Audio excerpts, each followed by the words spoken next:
কথা দিচ্ছি। 1 নম্বর হলো বাংলার বুকে যদি কেউ আমার নবীর নামে কটূক্তি করে তাহলে তার প্রকাশ্যে মৃত্যুদণ্ড দিতে হবে।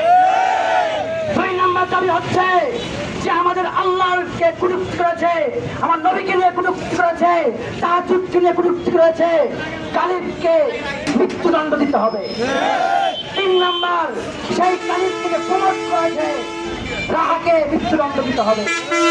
4 নম্বর পয়েন্ট হচ্ছে আজকের আমাদের দাবি যে আলেফ রাত কর্মকর্তা আলেফ সে হুমকিত এক ভাইয়ের স্ত্রীকে ধর্ষণ করেছে, তার উপর জুলুম করেছে, শবে রোজা ভাঙিয়ে তাকে জোরপূর্বক ধর্ষণ করেছে, তার ফাঁসি কার্যকর করতে হবে।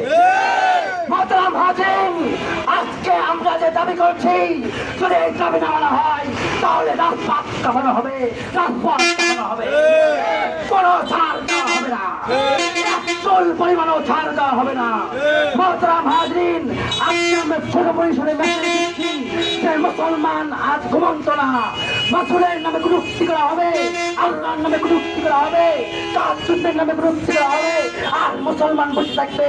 মুসলমান এইরকম জাতি কখনো থাকেওনি, এখনো নয়। মোহতারাম হাজিরিন, আমাদের দাবি যদি না বলা হয় তবে আবার রাস্তা ঘেরাও করা হবে, হরতাল হবে, মিছিল হবে, সরকার বললে আবার 36 জুলাই কায়েম হবে ইনশাআল্লাহ। এ পর্যায়ে আমাদের মাঝে বক্তব্য রাখছেন এবং দোয়া পরিবেশন করছেন হযরতুল আল্লাহ হযরত মাওলানা তুলসীঘাট কেন্দ্রীয় জামে মসজিদের পেশ ইমাম গোলাম কিবরিয়া সাহেব দামাত বারাকাতুহু। হযরতকে তার মূল্যবান বক্তব্য এবং দোয়া পরিবেশন করার জন্য বিশেষভাবে অনুরোধ করা হচ্ছে।